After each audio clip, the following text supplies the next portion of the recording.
നമസ്കാരം, ഡോക്ടർ അൽഫീനയാണ്. ഇന്ന് ഒരു ഇൻട്രസ്റ്റിംഗ് ആയിട്ടുള്ള ഒരു കാര്യം പറയാം. നിങ്ങൾ എപ്പോഴെങ്കിലും ഒരു അസുഖമായിട്ടൊരു ഹോസ്പിറ്റലിൽ ചെന്നപ്പം ഈ ഹിസ്റ്ററി എടുക്കുന്ന കൂട്ടത്തിൽ നിങ്ങളോട് എപ്പോഴെങ്കിലും ഈ ഒരു ചോദ്യം ചോദിച്ചിട്ടുണ്ടോ? ആയുർവേദ മരുന്നുകൾ എന്തെങ്കിലും ഉപയോഗിച്ചിട്ടുണ്ടോ? ഈ റീസെൻ്റ്ലി ആയിട്ട് ഈ ഒരു ക്വസ്റ്റ്യൻ കൂടി അവരുടെ ക്വസ്റ്റ്യൻ എയറിൽ ആഡ് ചെയ്തിട്ടുണ്ട്. എന്തിനാണെന്ന് വെച്ചാൽ ഏറ്റവും അവസാനം കൺക്ലൂഷനിൽ എഴുതണം Ayurveda medicine induced so and so disease എന്ന് കൺക്ലൂഡ് ചെയ്യാൻ വേണ്ടിയിട്ടാണ് അവർ ഈ ചോദ്യം ചോദിക്കുന്നത്. അപ്പോൾ നമ്മൾ മലയാളികൾ ഒരു 90-95% ആളുകളും ജീവിതത്തിൽ എപ്പോഴെങ്കിലും ഒരു ആയുർവേദ മരുന്നുകൾ എന്തെങ്കിലും കഴിച്ചിട്ടുണ്ടാവും അല്ലേ? ഒരരിഷ്ടോ ചവനപ്രാശോ എങ്കിലും കഴിച്ചിട്ടുണ്ടാവും. ഇത് ഞാൻ എന്തിനാ ചോദിച്ചതെന്ന് വെച്ചാൽ റീസെൻ്റ്ലി ഒരു സംഭവം ഉണ്ടായി. ഞാനിപ്പോൾ നിങ്ങളൊരു റിപ്പോർട്ട് കാണിക്കട്ടെ. ഇത് നമ്മുടെ ഒരു പേഷ്യൻ്റെ റിപ്പോർട്ടാണ്. Sugar, fasting blood sugar 88, total cholesterol 201, thyroid ടെസ്റ്റാണ് അടുത്തത്. ഫ്രീ T4 FT4 എന്ന് വെച്ചാൽ ഫ്രീ T4, തൈറോക്സിൻ്റെ അളവ് 1.01, TSH 5.1. വളരെ നോർമൽ ആയിട്ടുള്ള ഒരു ബ്ലഡ് റിപ്പോർട്ട് അല്ലേ? ഇതിൻ്റെ സ്റ്റോറിയിലേക്ക് വരികയാണെങ്കിൽ, ഇത് കഴിഞ്ഞ വർഷം ഏപ്രിൽ മാസത്തിൽ നമ്മുടെ അടുത്ത് ട്രീറ്റ്മെൻറ്റ് എടുക്കാനായിട്ട് വന്ന ഒരു പേഷ്യൻറ്റിൻ്റെ റീസെൻ്റ് ആയിട്ടുള്ളൊരു ബ്ലഡ് റിപ്പോർട്ടാണ് നമ്മളിപ്പം കണ്ടത്. ഇവർ വന്ന സാഹചര്യം എന്ന് വെച്ചാൽ കഴിഞ്ഞ 20 വർഷമായിട്ട്, ഇത് ഹാഷിമോട്ടോസ് പേഷ്യൻ്റാണ്. കഴിഞ്ഞ 20 വർഷമായിട്ട് ഇവർ തൈറോക്സിൻ ഗുളിക, ഹോർമോൺ സപ്ലിമെൻ്റ് എടുക്കുന്നുണ്ട്. ഇത് കൂടാണ്ട് ഇവർക്ക് സിവിയർ അലർജി പ്രോബ്ലം ഉണ്ട്. അതായത് ഡെയിലി 3-4 ഡോസ് സ്പ്രേ അടിച്ചാൽ മാത്രമേ, നേസൽ സ്പ്രേ അടിച്ചാൽ മാത്രമേ അവർക്ക് ശ്വാസം വലിക്കാനും സംസാരിക്കാനും ഒക്കെ പറ്റുമായിരുന്നുള്ളൂ.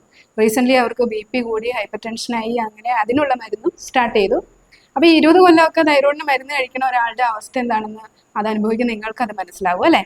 അവർക്ക് എല്ലാവിധ പ്രശ്നങ്ങളുണ്ട്. കൈകാല് വേദന, മരവിപ്പ്, തരിപ്പ്, ക്ഷീണം, എപ്പോഴും ഉറക്കം തൂങ്ങിയിരിക്കുക, ഒന്നും ചെയ്യാനായിട്ടുള്ള എനർജി ഇല്ല, ഓർമ്മക്കുറവ്, സിവിയർ മൂഡ് സ്വിങ്സ്, നെഞ്ചിടിപ്പ്, കിതപ്പ്, പിന്നെ അലർജിയുടെ പ്രശ്നങ്ങൾ എന്ന് വെച്ചാൽ കണ്ടിന്യൂസ് ആയിട്ട് തുമ്മലാണ്, പിന്നെ തലവേദനയുണ്ട്, കഫം വന്നുകൊണ്ടിരിക്കും, ചുമ വരുന്നു, അങ്ങനെ ശ്വാസം വലിക്കുമ്പോഴൊക്കെ സൗണ്ട് ഉണ്ടാകുന്നു, ശ്വാസം മുട്ടൽ, അങ്ങനെ ഒരുപാട് പ്രശ്നങ്ങളായിട്ടാണ്.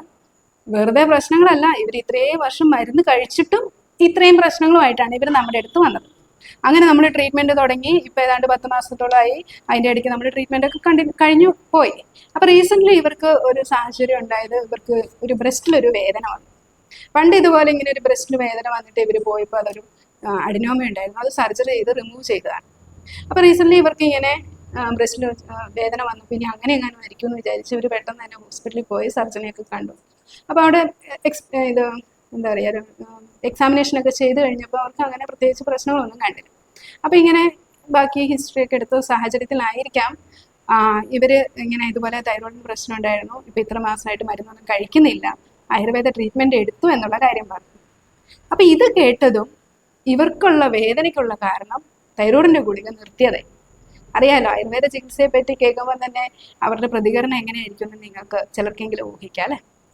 അപ്പം ഈ തൈറോയിഡിന് മരുന്ന് നിർത്തിയതുകൊണ്ടാണ് ഇപ്പോൾ ഇവർക്ക് വേദന വന്നതെന്നായി പുള്ളിയുടെ കൺക്ലൂഷൻ. അപ്പോൾ ഓടിപ്പോയി ടെസ്റ്റ് ചെയ്യാൻ പറഞ്ഞു. അങ്ങനെ ഈ ടെസ്റ്റ് ചെയ്തപ്പോൾ കിട്ടിയ റിസൾട്ടാണ് ഇപ്പം ഞാൻ നിങ്ങളെ വായിച്ച് കേൾപ്പിച്ചത്. അപ്പോൾ ഈ റിസൾട്ട് കണ്ടു കഴിഞ്ഞപ്പോൾ, കാരണം കഴിഞ്ഞ 20 കൊല്ലം മരുന്ന് കഴിച്ച ആളാണ്, 10 മാസമായിട്ട് ഈ പറയുന്ന സപ്ലിമെൻ്റ് കഴിക്കുന്നില്ല, എന്നിട്ടുള്ള റിസൾട്ടാണ് നമ്മളിപ്പം കണ്ടത്. അപ്പോൾ ഈ റിസൾട്ട് കണ്ടു കഴിഞ്ഞപ്പം പേഷ്യൻറ്റിൻ്റെ അവരുടെ വാക്കുകളിൽ പറഞ്ഞാൽ ഈ ഡോക്ടർ കൈയിടാന്നായിപ്പോയി. ഒരക്ഷരം പോലും മിണ്ടാതെ ഒരു ഓയിൻമെൻറ്റ് എഴുതി കൊടുക്കുകയാണ് ചെയ്തത്.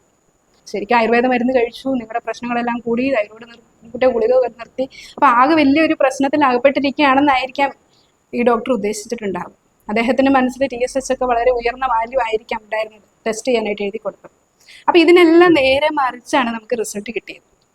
ലാബ് റിപ്പോർട്ട് മാത്രമല്ല, രോഗിയുടെ ബുദ്ധിമുട്ടുകളിൽ നിന്നും യാതൊരു പ്രശ്നങ്ങളും സിംറ്റംസും ഇല്ലല്ലോ പുള്ളിക്ക്. അപ്പം ഈ റിസൾട്ട് കണ്ട സാഹചര്യത്തിൽ ഒരക്ഷരം പോലും മിണ്ടാനായിട്ട് അദ്ദേഹം താല്പര്യപ്പെട്ടില്ല. അപ്പം ഈ തുടക്കത്തിലുണ്ടായിരുന്ന ആവേശമൊക്കെ എവിടെ പോയി? അറ്റ്ലീസ്റ്റ് ഇതെല്ലാം ശരിയായല്ലോ, ഇത്രയും മാസം ഗുളിക കഴിക്കാതിരുന്നിട്ടും തൈറോയ്ഡ് നോർമൽ ആയല്ലോ എന്നൊന്നും അപ്രീഷിയേറ്റ് ചെയ്യാനായിട്ട് അദ്ദേഹത്തിന് സാധിച്ചില്ല. 1-2 ഇൻസിഡൻസ് അല്ല, ഒരുപാട് പേഷ്യൻസിന് ഇതേ അനുഭവം ഇതേ രീതിയിൽ ഉണ്ടായതുകൊണ്ടാണ് ഞാനിപ്പോൾ ഇതൊരു വീഡിയോ ആയിട്ട് ചെയ്യാമെന്ന് വിചാരിച്ചത്. ഈ എല്ലാ സാഹചര്യങ്ങളിലും നമ്മുടെ റിസൾട്ട് കാണിച്ചുകൊണ്ട് ഈ ഡോക്ടർമാരുടെയൊക്കെ അടപ്പിക്കാനായിട്ട് നമുക്ക് സാധിച്ചു എന്നുള്ളതാണ് ഏറ്റവും വലിയൊരു സന്തോഷമുള്ളൊരു സംഗതി. ഞാനിപ്പോൾ ഇതിന് ആരെയും ബ്ലെയിം ചെയ്യുന്നില്ല. കാരണം നിങ്ങൾ അന്വേഷിക്കണം, ആയുർവേദ മരുന്നുകൾ രോഗി കഴിച്ചിട്ടുണ്ടോ എന്ന് ചോദിക്കുന്നതിൽ തെറ്റൊന്നുമില്ല. ഇനി അത് മൂലം ഉണ്ടായ അസുഖമാണോ എന്ന് കണ്ടുപിടിച്ച് അതിനെ ട്രീറ്റ് ചെയ്യണം. ഇപ്പം എൻ്റെ അടുത്ത് വരുന്ന പേഷ്യൻസ് ആണെങ്കിലും ഞാൻ അന്വേഷിക്കാറുണ്ട്, നിങ്ങൾ ഏതെങ്കിലുമൊക്കെ മോഡേൺ മെഡിസിൻ കഴിക്കുന്നുണ്ടോ, പ്രത്യേകിച്ച് സ്റ്റിറോയിഡ് പോലെയുള്ള മരുന്നുകൾ കഴിക്കുന്നുണ്ടോ. കാരണം കൂടുതൽ പേഷ്യൻസ് ഫാറ്റി ലിവറുമായിട്ടും ഹൈ ലിവർ എൻസൈംസ് ആയിട്ടും ഡയബറ്റീസും ഒക്കെ ആയിട്ട് വരുമ്പം ഞാൻ എൻക്വയറി ചെയ്യാറുണ്ട്. അപ്പോൾ അത് മരുന്ന് ഇൻഡ്യൂസ് ചെയ്ത അസുഖമാണെങ്കിൽ അതനുസരിച്ചാണ് നമ്മുടെ ട്രീറ്റ്മെൻറ്റ് പ്രിൻസിപ്പിൾ മാറ്റിയും അതനുസരിച്ച് മരുന്നുകളൊക്കെ കൊടുത്ത് ഇവരെ കറക്റ്റ് ചെയ്യാൻ വേണ്ടിയിട്ടാണ് ഞാൻ ഈ ചോദ്യം ചോദിക്കുന്നത്. അപ്പം അത് നല്ലൊരു ചോദ്യം തന്നെയാണ്, ചോദ്യത്തിന് യാതൊരു പ്രശ്നവുമില്ല. പക്ഷേ ഇപ്പം ഈ ചോദ്യം ചോദിച്ച ഡോക്ടർക്ക് അറിയാം ഇവര് ജീവിതകാലം ഒരിക്കൽ മരുന്ന് തുടങ്ങിക്കഴിഞ്ഞാൽ ജീവിതകാലം മരിക്കുന്നവരെ നിർത്താൻ പാടില്ലാത്ത ഒരു മരുന്നാണ് അവരെ സംബന്ധിച്ച്, അല്ലേ? അപ്പൊ ഈ ഒരു മരുന്ന് ഇടയ്ക്ക് വെച്ച് നിർത്തിയിട്ട് തൈറോയിഡിനെ നോർമലാക്കി മാറ്റാൻ സാധിച്ചു, അതും ആയുർവേദ ചികിത്സ കൊണ്ട് സാധിച്ചെങ്കിൽ അവിടെ ഒരു അപ്രിസിയേഷൻ ശരിക്കും ആവശ്യമുണ്ടായിരുന്നില്ലേ? അത് ആ രോഗിക്ക് ശരിക്കും ആശ്വാസം കൊടുക്കുമായിരുന്നില്ലേ? ശരിയാണ്, നിങ്ങളിത് ആയുർവേദ മരുന്ന് കഴിച്ച് കുളവാക്കി വരുന്ന ഒരുപാട് കേസുകളുണ്ടാവും, അവിടെ ചീത്ത പറഞ്ഞോളൂ. പക്ഷെ ഇത് കഴിച്ചിട്ട് നിങ്ങൾ പോലും വിചാരിക്കാത്ത ഒരു റിസൾട്ട് ഇവർക്ക് ഉണ്ടായി എന്ന് കാണുമ്പോൾ ഒരു അപ്രിസിയേഷൻ, അങ്ങനെ ഒരു അപ്രിസിയേഷൻ ഞാൻ പ്രതീക്ഷിച്ചിട്ടല്ല ഞാൻ ഈ വീഡിയോ ചെയ്തത്. പക്ഷെ ഇത് എൻ്റെ പേഷ്യൻസിന് വേണ്ടിയിട്ടാണ്. ഇപ്പം ഈ ആയുർവേദത്തെ പറ്റി ശരിയാണ്, ആയുർവേദത്തിൻ്റെ ലേബലിൽ ഒരുപാട് തെറ്റായ ചികിത്സകളാണ് നടന്നുകൊണ്ടിരിക്കുന്നത്. അപ്പം അതൊന്നും മാറ്റുക വരയ്ക്കുക എന്നുള്ളത് അത് ഈ സിസ്റ്റം മുഴുവൻ മാറിയാലേ പറ്റുള്ളൂ. അതൊന്നും ഇന്ന് നടക്കുന്ന കാര്യമല്ല. എവിടെയെങ്കിലും എണ്ണയോ കുഴമ്പോ അല്ലെങ്കിൽ ചില പച്ചമരുന്നുകളോ ഹെർബൽ മെഡിസിനോ അരിഷ്ടോ കഷായോ ഒക്കെ ഉപയോഗിച്ചു എന്ന് അറിഞ്ഞാൽ അത് മുഴുവനും ആയുർവേദത്തിന് കീഴിൽ വരുത്തുകയാണ്. പക്ഷെ ഇതൊന്നും അല്ല ശരിയായ ആയുർവേദ ചികിത്സ. ആയുർവേദ ചികിത്സ എന്ന് പറയുന്നത് ശരിക്കും ഒരു മാത്തമാറ്റിക്സിലെ ഒരു പ്രോബ്ലം സോൾവ് ചെയ്യാനായിട്ട് ഒരു ഇക്വേഷൻ ഉപയോഗിച്ച് നമുക്ക് കറക്റ്റായിട്ട് ആൻസർ കിട്ടുന്ന പോലെയാണ്. കാരണം ഇവിടെ എന്ന് പറയുന്നത് ഓരോ അസുഖങ്ങൾക്കും ചികിത്സാ സൂത്രങ്ങളുണ്ട്, ട്രീറ്റ്മെൻറ്റ് പ്രിൻസിപ്പിൾസ് ഉണ്ട്. ആ പ്രിൻസിപ്പിൾ ഉപയോഗിച്ച് നമ്മൾ ആ അസുഖത്തെ ചികിത്സിക്കുമ്പോൾ അതിനെ കറക്റ്റായിട്ടുള്ള മരുന്ന് കൊടുക്കുകയും ശരിയായ രീതിയിലുള്ള പഥ്യവും ജീവിത രീതിയിലുള്ള മാറ്റങ്ങളും ഒക്കെ കൊടുത്ത് ആ അസുഖത്തെ നമ്മൾ സോൾവ് ചെയ്യുമ്പോൾ അതിൻ്റെ ഉത്തരം എന്താണ്? ഈ അസുഖത്തിൽ നിന്ന് പുറത്തു കിടക്കലാണ്.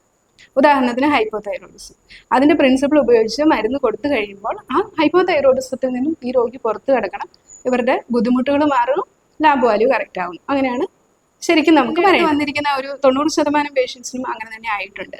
എന്നാൽ ഒരു 10% പേഷ്യൻസിൽ മറ്റ് പല കാരണങ്ങൾ ഉണ്ടായിരുന്നതിനാൽ ഈ TSH നോർമൽ ആകാതെ വന്നിട്ടുണ്ട്. ഒരു സംഗതി അവർക്ക് ബൈ ബർത്ത് മൂലമുള്ളതാവാം. മറ്റൊരു കാരണം ഈ കോശങ്ങളൊക്കെ ചുരുങ്ങിപ്പോയ അവസ്ഥ, അട്രോഫി ആയിട്ടുള്ള തൈറോയിഡിൻ്റെ കോശങ്ങൾ ചുരുങ്ങിപ്പോയ സാഹചര്യങ്ങളുണ്ട്. അപ്പോൾ അവിടെ വർക്ക് ചെയ്യാനായിട്ട് ആവശ്യത്തിനുള്ള കോശങ്ങളില്ല. അപ്പം സ്വാഭാവികമായിട്ടും T3 T4 പ്രൊഡക്ഷൻ കുറവായിരിക്കും. ഇനി ഒരുപാട് തെറ്റായ ചികിത്സകളൊക്കെ ചെയ്ത് ശരീരത്തെ പല കാരണം ഈ തൈറോയ്ഡ് രോഗികൾക്ക് മിക്കവാറും വണ്ണം ഉണ്ടല്ലോ. അപ്പോൾ വണ്ണം കുറയ്ക്കാനായിട്ട് ഒരുപാട് ഈ സോഷ്യൽ മീഡിയയിലൂടെയൊക്കെ കാണുന്നതും കേൾക്കുന്നതുമായിട്ടുള്ള കാര്യങ്ങളൊക്കെ ചെയ്ത് കോശങ്ങളെയൊക്കെ ഒത്തിരി ഉണക്കി കളഞ്ഞ് പല കാര്യങ്ങളും ഇങ്ങനെ ചെയ്തു വരുമ്പോൾ എന്താ സംഭവിക്കുക? ഈ കോശങ്ങളുടെയൊക്കെ റിസപ്റ്റിവിറ്റി കുറയാണ്. നമ്മൾ കൊടുക്കുന്ന മരുന്നുകൾ പലത് ഏക്കാതെ ഒരു സാഹചര്യം ഉണ്ടാവുന്നുണ്ട്. അപ്പോൾ അങ്ങനെയുള്ള സാഹചര്യത്തിലും ഇത് നോർമലായിട്ട് വരാത്ത പേഷ്യൻസ് ഉണ്ട്. പക്ഷെ എങ്കിൽ പോലും അവരുടെ ബുദ്ധിമുട്ടുകൾക്ക് ഒട്ടുമിക്ക പ്രശ്നങ്ങളെയും നമുക്ക് മാറ്റിയെടുക്കാനും പിന്നീട് റിപ്പീറ്റഡ് ആയിട്ട് സപ്പോർട്ട് കൊടുക്കുന്നതിലൂടെ പല പ്രശ്നങ്ങളും തിരിച്ചു വരാതെ മെയിൻറ്റെയിൻ ചെയ്യാനായിട്ടും നമുക്ക് സാധിക്കുന്നുണ്ട്. ഇനി പലരുടെയും T3 T4 നോർമലാണ്, TSH മാത്രമേ കയറി നിൽക്കുന്നുള്ളൂ. അപ്പോൾ അങ്ങനെയുള്ള സാഹചര്യത്തിലും റിപ്പീറ്റഡ് ആയിട്ട് ഇൻഫ്ലമേഷൻ ഒക്കെ വരുമ്പോൾ മാത്രം നമ്മുടെ മരുന്ന് ട്രീറ്റ്മെൻറ്റ് സപ്പോർട്ട് ചെയ്ത് കൊടുത്താൽ മതി. സപ്ലിമെൻറ്റിൻ്റെ ആവശ്യമില്ലാതെ പോകുന്ന കേസുകളും ഉണ്ട്. അപ്പം 100% എല്ലാ പേഷ്യൻസിനെയും നമുക്ക് ഓക്കെ ആക്കി എടുക്കാൻ പറ്റില്ലെങ്കിലും മജോറിറ്റി കേസുകളിലും അവരുടെ പ്രശ്നങ്ങളും ബുദ്ധിമുട്ടുകളും എല്ലാം മാറ്റി ഇതുപോലെ ഒരു റിപ്പോർട്ട് പറ്റുന്നുണ്ട്. അപ്പം എന്നെ കൊണ്ട് പറ്റാത്ത സാഹചര്യമാണ് ഞാൻ തുറന്നു പറയും. 2-3 ആഴ്ച കഴിയുമ്പോൾ തന്നെ നമുക്കത് മനസ്സിലാവും. പേഷ്യൻറ്റിൻ്റെ റെസ്പോൺസ് നോക്കിയപ്പോൾ നമ്മളെ കൊണ്ട് ചികിത്സിക്കാൻ പറ്റുന്നില്ലെങ്കിൽ അത് മറ്റു ഡിപ്പാർട്ട്മെൻറ്റുകളിലേക്ക് റെഫർ ചെയ്യാറുണ്ട്. ഇന്ന് പല ആളുകളും ഈ റിസൾട്ടുകളൊന്നും കാര്യമാക്കിയല്ല. അവർ പറയുന്നത് ഞങ്ങൾക്ക് സയൻറ്റിഫിക് ഡേറ്റ വേണം, ബ്ലൈൻഡ് സ്റ്റഡി റിപ്പോർട്ട് വേണം, എലിയിലോ പന്നിയിലോ ഒക്കെ സ്റ്റഡി ചെയ്ത കാര്യങ്ങളൊക്കെ അവർ വിശ്വസിക്കുള്ളൂ, പിയർ റിവ്യൂകളൊക്കെ വേണം എന്നൊക്കെ പറയാറുണ്ട്. എന്താണ് ഈ പിയർ റിവ്യൂ? നിങ്ങളുടെ സംഘടനയിൽ നിങ്ങളുടെ കൂട്ടുകാരും അറിയുന്ന ആളുകളും തന്നെ ഇരുന്ന് റിവ്യൂ ചെയ്യുന്നതിനല്ലേ ഈ പിയർ റിവ്യൂ എന്ന് പറയണേ? അത് എത്രമാത്രം കറക്റ്റ് ആവാനുള്ള സാധ്യതകളുണ്ട്? ഇങ്ങനെ വന്ന പല സ്റ്റഡികളും പിന്നീട് അത് ഫാബ്രിക്കേറ്റഡ് ആയിരുന്നു എന്നും തെറ്റായിരുന്നു എന്നും തെളിഞ്ഞിട്ടില്ലേ? അപ്പം എലിയിലും പന്നിയിലും ഒന്നും അല്ല നമ്മളിത് ശരിക്കും കാണിച്ചു കൊടുക്കേണ്ടത്. നമ്മൾ കാണിച്ചു കൊടുക്കേണ്ടത് ആരിനാണ്? രോഗിയിലാണ്, അല്ലേ? അവർക്കാണ് മാറ്റം വേണ്ടത്. പന്നിയിലും എലിയിലും തൈറോയിഡ് മാറിയിട്ട് കാര്യമുണ്ടോ? രോഗിക്കല്ലേ മാറ്റം വരണ്ടേ? അപ്പം മാറ്റം കൊടുക്കാവുന്ന ഇതാണ് ശരിക്കും ഉള്ള റിസൾട്ട് എന്ന് പറയുന്നത്. ഓരോ മരുന്നെന്ന് പറയുന്നത് എന്താണ്? ഓരോ അസുഖത്തെ മാറ്റി കൊടുക്കുന്നതാണ് മരുന്ന്. അപ്പോഴേ അത് മരുന്നായി മാറുന്നുള്ളൂ, അല്ലേ? അപ്പം ഈ മരുന്ന് കൊടുത്താൽ ഇവർക്ക് അസുഖം മാറുന്നുണ്ടോ ഇല്ലയോ എന്നാണ് നമ്മൾ ചെക്ക് ചെയ്തത്. അപ്പോൾ അവർക്ക് അസുഖം മാറുന്നുണ്ട്, അവരുടെ ബുദ്ധിമുട്ടുകൾ മാറുന്നുണ്ട്, ലാബ് വാല്യൂവും കറക്റ്റ് ആവുന്നുണ്ട്. അപ്പോൾ അതിനെ ഒന്ന് അപ്രീഷിയേറ്റ് ചെയ്യാം. ഈ വിമർശിക്കുന്ന ആളുകൾ ഒരു കാര്യം കൂടി ചിന്തിക്കണം. എന്തുകൊണ്ടാണ് ഈ പേഷ്യൻസിന് മറ്റ് ചികിത്സാ രീതികളൊക്കെ തേടി പോകേണ്ടി വരുന്നത്? 15 വർഷം 20 വർഷം 30 വർഷമൊക്കെ ഈ മരുന്നുകൾ ഗവൺമെൻറ് ആശുപത്രിയിൽ ചെന്നാൽ ഫ്രീ ആയിട്ട് മരുന്ന് കിട്ടില്ലേ? ഇത്രയും മരുന്നുകളൊക്കെ കഴിച്ച് നരയിച്ച് ജീവിതം മടുത്തിട്ടുള്ള ആളുകളാണ് മറ്റു ചികിത്സാ രീതിയിലേക്ക് പോകുന്നത്. എൻ്റെ അടുത്ത് വരുന്ന ഓരോ രോഗിയുടെ ഉദാഹരണങ്ങൾ അത് തന്നെയാണ്. 15 കൊല്ലം 20 കൊല്ലം ഇനി മുന്നോട്ട് പോകാൻ വയ്യ, എങ്ങനെയെങ്കിലും എന്തെങ്കിലുമൊക്കെ ഒരു ആശ്വാസം തരുമോ എന്ന് ചോദിച്ചാണ് എൻ്റെ അടുത്ത പേഷ്യൻസ് വരുന്നത്. കാരണം എൻ്റെ അടുത്ത ചികിത്സാ രീതി എന്ന് പറയുന്നത് ഭയങ്കര കഷ്ടപ്പാടാണ്. ഒരുപാട് കാര്യങ്ങൾ ത്യാഗങ്ങൾ ചെയ്യണം, നല്ല കർശനമായ പഥ്യമുണ്ട്, ആഴ്ചയിൽ വന്ന് കാണണം, ചെലവുണ്ട്. അപ്പം ഇതൊക്കെ ചെയ്യാനായിട്ട് ആളുകൾ തയ്യാറാവുന്നത് മറ്റു മരുന്നുകളിൽ നിന്നും ആശ്വാസം കിട്ടാതെ വരുന്നത് കൊണ്ടല്ലേ. അപ്പം നിങ്ങളല്ലേ ശരിക്കും ചിന്തിക്കണ്ടേ, എന്തുകൊണ്ട് ഈ മരുന്നുകൾക്ക് റിസൾട്ട് കിട്ടണില്ല? അപ്പം അപ്ഡേറ്റ് ആവേണ്ടത് ആരാണ്? സ്വയം ഈ വിമർശിക്കുന്ന ആളുകൾ സ്വയം ചിന്തിക്കുക.